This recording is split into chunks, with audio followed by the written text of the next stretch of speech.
আমরা 39% ভোট পেয়েছি।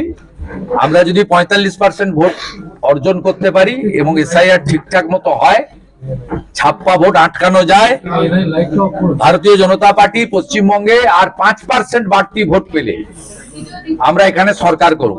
হুমায়ুন কবিরের দয়ায়, তার অপেক্ষায় অন্য কেউ থাকতে পারে, ভারতীয় জনতা পার্টি।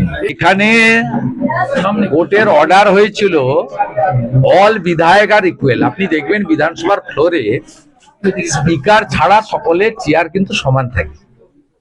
আবার মন্ত্রিসভায় মুখ্যমন্ত্রীর চেয়ার আলাদা থাকে, তিনি একা থাকেন, মন্ত্রীরা আলাদা থাকে প্রশাসনিক কর্তৃ হিসেবে।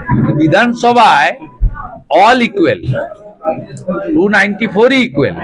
ন্যাচারালি এরা ওখানে স্বীকার করেছিল যে আমরা সমস্ত বিধায়কদেরই বিধানসভার নিজস্ব নিরাপত্তা রক্ষী বা কলকাতা পুলিশ বা রাজ্য পুলিশ থেকে নেওয়া নিরাপত্তা দিয়ে দেখবো, অ্যাডিশনাল নিরাপত্তা রক্ষী কারোরই ঢুকবেন। ওনারা যেটা অত্যন্ত অন্যায় করেছেন, কেন্দ্রীয় নিরাপত্তা বাহিনীকে আটকেছেন। আমাদের আপত্তিটা এখানেই ছিল, আমাদের নিরাপত্তা নিয়ে উই আর নট অরিড। আমরা মার খেয়েছি, ধাক্কা খেয়েছি, আমার মুখের সামনে চড় আনা হয়েছে, আমাকে মহিলাদের দিয়ে ঘেরা হয়েছে। আপনারা যারা গ্যালারিতে থাকেন দেখবেন, মনোজ টিগ্গা মার খেয়েছে, নরহরি মাহাতো মার খেয়েছে, শঙ্কর ঘোষ মার খেয়েছে, বঙ্কিম ঘোষ মার খেয়েছে, several multiple number BJP MLA physically torture, হসপিটালে যেতে হয়েছে। আপনাকে আমি খুব পরিষ্কার ভাবে বলি, আমরা বলেছিলাম কেন্দ্রীয় নিরাপত্তা বাহিনী বর্ডার সুরক্ষা দেয়, বিএসএফ। আপনি তাদেরকে আটকাচ্ছেন, তো অপমান। অথচ তৃণমূলের লোকেরা পুলিশ নিয়ে ঢুকছে। আমাদের আপত্তিটা এখানে ছিল, আমরা আমাদের নিরাপত্তা রক্ষীকে ঢোকাতে চাইনি। বিধানসভার স্পিকারের পক্ষে লয়ার বলেছিল আমরা নিরাপত্তা দেব, কারোরই ঢুকবে না। তিনি ভায়োলেট করেছেন, মুখ্যমন্ত্রী নিরাপত্তা রক্ষী অ্যালাউ করে। কোর্ট ভায়োলেশন, এই কেস নর্মাল কেস নয়, কোর্ট কন্টেম্পটের কেস।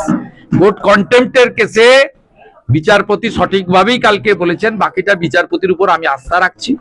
16ই জানুয়ারি লিখিতভাবে দিতে বলেছেন, লিখিতভাবে দেওয়ার পরে বিচারপতি ঠিক করবেন। তবে আমার প্রাথমিক দৃষ্টিতে মনে হয়েছে বিধানসভার অধ্যক্ষ, মুখ্যমন্ত্রী, সচিব, Kolkata police commissioner, director of security, এরা violation of the court order করেছে, এর কোর্ট কন্টেম্পটে পড়া উচিত।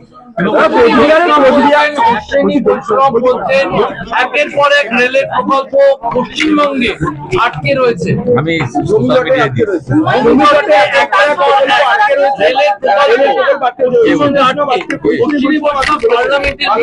আমার কাছে আছে তো 61।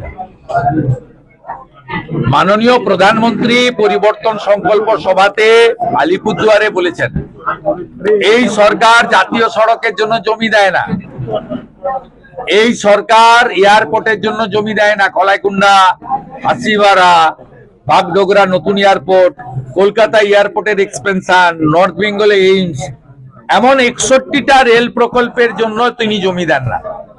এর মধ্যে পাঁশকুড়া থেকে ঘাটাল হয়ে ইটপালা আছে, হিলি রেল প্রজেক্ট রয়েছে, এর মধ্যে Digha Tamluk double rail line রয়েছে, এর মধ্যে নন্দকুমার থেকে বলাইপন্ডা হয়ে জলচক রেল লাইন রয়েছে, এর মধ্যে পিড়াকাটা থেকে লালগড় হয়ে ঝাড়গ্রাম রেল লাইন রয়েছে। কত আপনি নেবেন? আমার মুখস্থ 61 রেল প্রজেক্ট, সেটা ডেডলক করে রেখেছে Mamata Banerjee. She is not providing adequate land. টাকা তো উনার লাগবে না, ভারত সরকার রেল দেবে।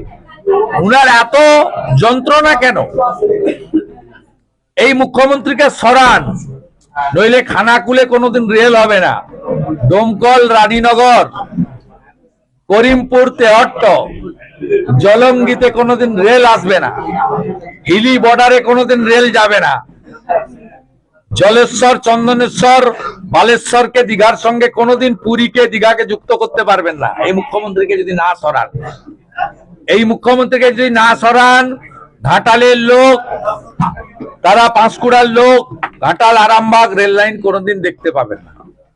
জঙ্গলমহলের লালগড়ের লোক, বিনপুরের লোক, শালবনির লোক রেল দেখতে পাবেন না।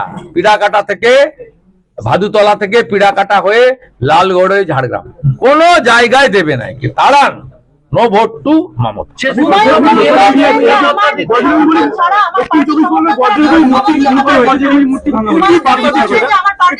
ওসব দেখা যাবে, ওসব দেখা যাবে, সব বড় বড় কথাবার্তা ওনার দেখা যাবে। উনি এত আওয়াজ দিচ্ছেন, করে দেখান আগে। আমরা উনার অপেক্ষায় নেই, উনি কি করবেন তার জন্য আমরা ভারতীয় জনতা পার্টি, আমরা 39% ভোট পেয়েছি। আমরা যদি 45% ভোট অর্জন করতে পারি এবং এসআইআর ঠিকঠাক মতো হয়, ছাপ্পা ভোট আটকানো যায়, ভারতীয় জনতা পার্টি পশ্চিমবঙ্গে আর 5% বাড়তি ভোট পেলে আমরা এখানে সরকার করব। আমি মহারাষ্ট্রের মতো, দিল্লির মতো অধিক সংখ্যক মানুষকে এখন থেকে পরিকল্পনা করতে বলবো, যারা অন্য রাজ্যে থাকেন, বিদেশে থাকেন, ভোটের সময় আসুন, সপরিবারে ভোট দিন। আপনারা যদি বাড়ি থেকে বেরিয়ে এসে ভোট দিতে পারেন, তাহলেই পরিবর্তন হবে। হুমায়ুন কবিরের দয়ায়, তার অপেক্ষায় অন্য কেউ থাকতে পারে, ভারতীয় জনতা পার্টি। পরিযায়ী শ্রমিকদের দেখা যাচ্ছে মিথ্যাচার সামনে, কারণ কোন রকম ভাতা তারা পায়নি, তারা রীতিমতো ক্ষোভে ফেটে পড়েছে। কোথায় কোন ভাতা পায়? সবটাই তো মিথ্যা। কোথায় জন্মালে শিশু সাথী, মরিয়া গেলে সমবাতি, শ্মশান কবরস্থলে এখন 2000 টাকা করে দেয়। স্বাস্থ্য সাথীতে কোনো চিকিৎসা হয়? জন্মালেই শিশু সাথী, মরিয়া গেলে সমবাতি, এই যে স্লোগানটা আর কেউ দেয়নি। গতিধারা আছে, রূপশ্রী কেউ পায়? ঠিক ভোট আসো, ধরে ধরে বলে দেবো। এসআইআর এর নিরাপত্তা দিতে সেন্ট্রাল ফোর্স চাইছে ইলেকশন কমিশন। সুপ্রিম কোর্ট বলছে যা করার তাই করুন, সুস্থভাবে করুন। একদম ওয়েলকাম। দক্ষিণ চব্বিশ পরগনা আবার বজরংবলী মূর্তি ভাঙা হবে। আপনি স্থায়ী। যদি কাকদ্বীপ এবং মন্দির বাজারে কালী মূর্তি এবং জগদ্ধাত্রী পুজোর ঘটনায় প্রকৃত দোষীরা গ্রেপ্তার হতেন, অ্যাকশন হতো, তাহলে এই সাহসটা ওখানকার জঙ্গিরা পেতেন না। এটা পুলিশের জন্য হচ্ছে। অবিলম্বে কোটেশ্বর রাওকে গ্রেপ্তার করা উচিত। সুন্দরবনের এসপির জন্য পার্টিকুলার ওই এলাকাতে হিন্দু দেবদেবী, হিন্দু মন্দিরের উপর আক্রমণ হচ্ছে এবং মা কালীর ভাঙা মূর্তিকে প্রিজন ভ্যানে তুলে পুলিশ আরো বেশি এই ধরনের যারা করতে চাইছে মৌলবাদী শক্তিকে প্রশ্রয় দিচ্ছেন, হিন্দু বিরোধী শক্তিকে প্রশ্রয় দিচ্ছেন। তার ফলে এই গুন্ডারা জঙ্গিপনা দেখাতে পাচ্ছে রাতের অন্ধকারে।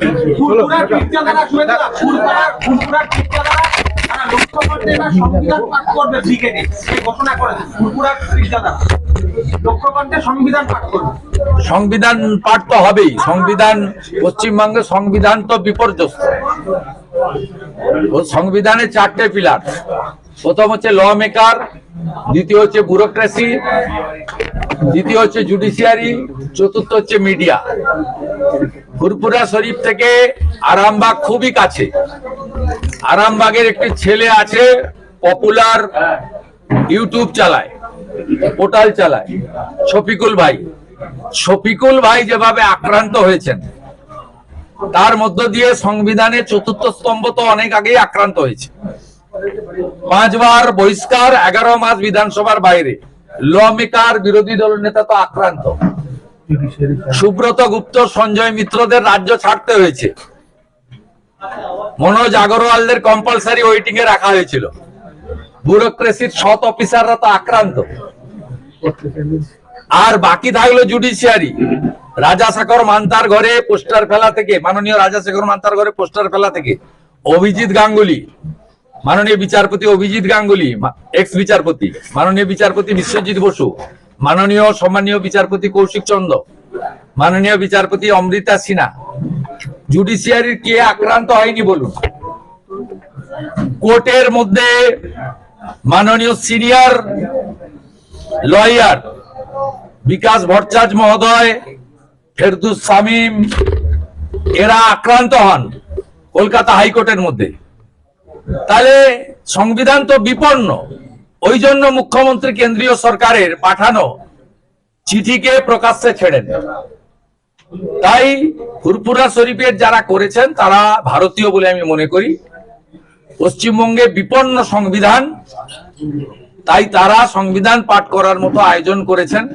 আমি আরো একে ভালো স্বাগত ভালো জানাই। খবর দেখতে সাবস্ক্রাইব করুন বাংলা হান্টের ইউটিউব চ্যানেল।